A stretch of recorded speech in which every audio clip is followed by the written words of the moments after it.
in supportive families. This is Emmylou Penrod, and my guest today is Ashley, a high school student and blogger. And I've read her blogs. Ashley, welcome. Thank you for having me. And I was very impressed with what you wrote. In your last year, you're a senior in high school, correct? Yep, I'm very excited to finally be done. Yes, to finally be done. That's great. And you write about, I love the title of your blog, Positive Yet Anxious. I understand you've been diagnosed with generalized anxiety. Yes, I have. I think it was about a year ago that I've finally went into the doctor and realized this is not normal.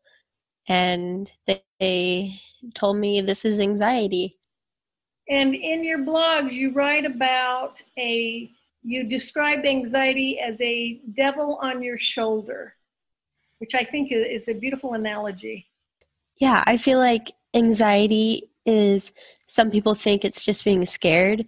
It's definitely, nowadays, I feel like people are always saying, like, I got so anxious. But I feel like anxiety is so much more. The devil on the shoulder is it's like a little guy named anxiety telling you that, for example, when you're walking through the halls at school, the little guy on your shoulder is telling you everyone's looking at you and everyone's like thinking about you and like everyone's judging you, and it's just always feeding these thoughts into your ear, and you just can't control it. So that's how I refer it to the devil on your shoulder. That's a good way to explain it. And you're right, I agree with you. I think a lot of people don't understand. They think maybe it's just being nervous and something that you can stop doing anytime. Oh yeah, it's definitely, if actually having anxiety, like some people I'm sure get scared of something and they can just refer to it as anxiety, but when you have this constant anxiety, it's not anywhere close to someone just having a little bit, like, and just worrying about something. I feel like it's that constant unwanted companion on your shoulder, and it's just not going to leave you alone, and you have to try and figure out how to make it go away. And I can well imagine you talked about walking through the halls of school. I'm sure it impacts your schoolwork and your academic performance. Oh yeah, it's like, for example, I'm taking AP statistics and the teacher may say a word that I have no idea what it means, and I'm about to raise my hand and ask it, but that little guy on my shoulder is like, why would you ask that? Everyone knows what it means. And it just, so I tend to not raise my hand in class and ask questions.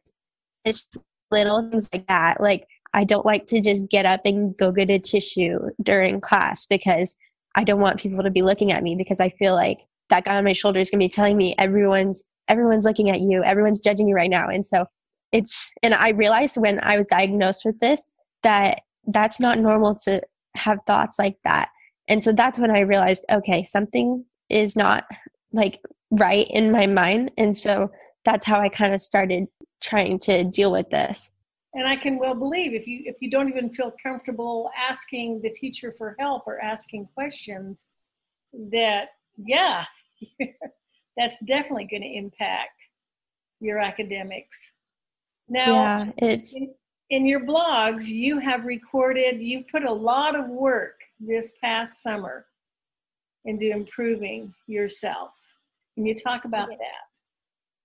Yeah, this summer, I realized that I need to really work on myself, and I really need to get myself mentally stable and good, because my family last January, they moved to California, and I stayed here in Oregon so that I could finish high school. So I finished half of my junior year, and then I'm right now in my senior year. So it was really hard for me, those from January to June, not being with my family, that was kind of the peak of my anxiety that took me in and let me live there for those 6 months. But driving myself to school, I would just get the worst anxiety, and just like anything would make me so anxious. And so this summer, I was thinking to myself, I don't want to go through that again. I don't want to be, because I sometimes I literally could not function because I was just so anxious. So this summer, I made the goal to get myself mentally well so that I don't go through that terrible 6 months again. I have a whole year for my senior year. And so I really wanted to make this a good year. And I don't want it to be full of me being negative and anxious and depressed and everything like that. So this summer, I tried to figure out things that trigger my anxiety. So for example, I would constantly have the little devil on my shoulder telling me that I need to go and like look at everyone's Instagram posts, and I need to see how everyone had so much fun without me because I was in California for the entire summer.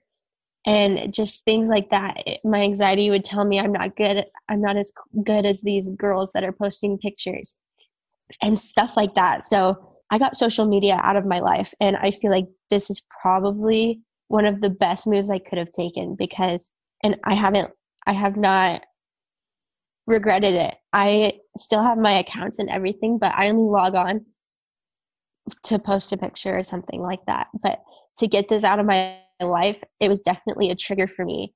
And it's probably one of the best things that I did this summer. Awesome.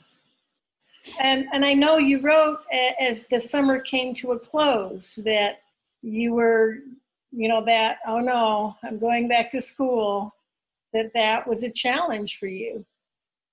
Oh yeah, it definitely, I'm so close with my family. So it's really hard for me to be living away from them when I was about to come back to school. Thinking about the last 6 months, I just would never want to have to go through that again. But so far, it has been pretty great, actually. I think I've been home for like 3 weeks. Well, back here in Oregon for 3 weeks. And I am doing so much better.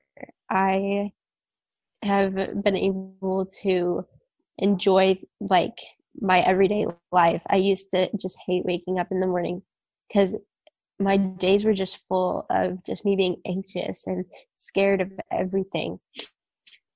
And so I've actually learned to deal with these things, and I feel like I'm such much more of a happier person. Well, and you write in your blogs, it sounds like you have a good support network there in Oregon in your high school. You talk about a school counselor who's helped you, and teachers, your friends. Yeah, my school counselor actually. So she's helped me a lot. Last school year, my U.S. history class was a very big trigger for my anxiety. I had to leave class many times because I just couldn't handle it anymore. And so what my anxieties were about that is that my first thought was someone's going to walk in this room and start shooting because we're learning about war and guns in that class. So that was just such a big trigger for me. So this last summer when we got our schedules, my counselor, I was able to contact her and we were able to work my schedule around so that I could have my boyfriend Jared in my People in Politics class this year. So, and because in my U.S. history class, I was alone. I didn't have any friends in that class. And so having someone so close to me in my class this year, it's definitely been a help so far. And so my counselor is just absolutely amazing that she was able to do that and she's able to work with me for that. So it sounds like arrangements were made with your teachers that you could get up and leave the room when you needed to. Yeah. I actually last year was going to a counselor who actually was in the school. So I would go to her but one thing for me was I wouldn't want to leave the room when I was having my anxiety because my first thought is I'm an open target in the hallway. What if someone comes and they're going to start shooting? And so I'd leave the room and I'd have my mom call me out, and I would just walk right to my car and I'd go right home. That history class would just trigger me so bad. I couldn't even focus. So this was just an arrangement that your school counselor was able to make. It sounds like you're not on an IEP or anything. You just had a very understanding counselor who helped facilitate. Yeah. Yeah, I'm not on an IEP or anything. So you're able to figure out what helps, what supports you, and what triggers you. I think that's huge. A lot of people dealing with anxiety are not as familiar with what their triggers are. Yeah, I definitely haven't found all my triggers. It's not like my life is fully anxiety free and I'm just living an amazing life. Though I feel like those were just my main triggers, and I'm grateful that I was able to figure what they were out. It was hard at first, especially getting rid of social media. Like, I'm a teenage girl. That is a very big thing. Was definitely hard at first, but I love that I was able to be so strong to get rid of it, and it's improved my life so much. You really noticed a difference when you were able to eliminate social media? Yes, definitely. And you're right, social media, that's how teenagers communicate, right? So Yeah. So every once in a while, I go on it to see if someone's messaging me or anything, but mainly most of my friends know to text me and not to contact me through my social media. well, it sounds like mainly it was the using it and comparing yourself to others that may have also been the challenge. Yeah, it made me nervous for coming back to school, seeing all these people and hanging out with all their friends and all these like cliques that were coming back to school, and seeing all my friends hanging out. And so it just made me so nervous to come back to school. And I honestly would feel like they like forgot about me. But coming back to school, I've realized that they definitely have not forgot about me. It's just that anxiety that's just telling me your friends have forgotten about you. They're having so much more fun without you. But it's just this curse I have. It's just always with me, and it's always telling me things. But you're able to identify what it is and to know this isn't the truth. This is just the devil on my shoulder. Yep. Yeah. Sometimes when I'm at a low point and I'm having these thoughts, I think to myself, why am I so negative? Like, why am I like this? And so that's the thing about my blog is I really wanted it to be a positive thing. No one likes when someone's just negative all the time. And I feel like last year that was just who I was. I was always so negative. And so this last summer, I'm realizing you just need to be positive. You just need to make the best out of things. And if I'm sitting here thinking these thoughts and I'm just being negative about it, that just makes it 10 times worse. But if I'm sitting here getting these thoughts, I'm trying to work through it and I'm being positive. I mean, it's not always possible to be positive, but trying to work through it is such a positive thing. So that's why I really wanted to focus my blog on trying to stay positive, even though these anxieties are just always there. Well, I like your comment about working through it. As I read your blogs, they're positive, but they're also honest. You're open, you're honest, and I can see how that could be helpful to write about it in that way. That okay, here is this situation, here is this challenge, and this is what it's like, and this is what I'm doing about it. Do you have, in all of this, are excellent recommendations for anyone else who's dealing with anxiety of how they can deal with it, work through it? I think mainly, I don't know, I think it's like baby steps. You need to figure out about the problem. I didn't even know I had a problem. I thought it was just a regular thing because I've just lived with it. The first step is just figuring it out. And I think it's really, really important to get help. It's not something that that anyone should have to go through on their own. And you can't go through it on your own. You need to seek help. You need to go to your school counselors or like any kind of counselors, and also receiving help from your doctor, getting like medication for your anxiety, because they're there to help you. And that's something that I have been realizing, because I'm so independent. I'm like, I can do it on my own, but you can't. You need to get some help. And it sounds like you have a lot of family support too. I do. My family is amazing. Yeah. So first of all, recognize it. And I love how you write in your blog, other people can see, they're not alone. Other people are dealing with this too. No, You're not alone. Get help. And then start identifying your triggers. Yeah.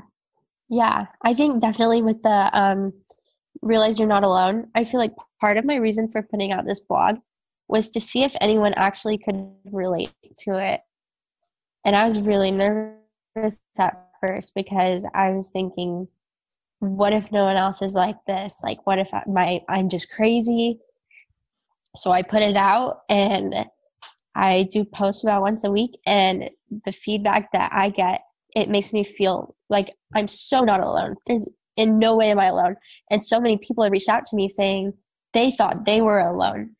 So it's so helpful to me and helpful to others that we're all able to realize that someone else is going through this. It's not just your mind like being crazy. This is something that people go through. Yes.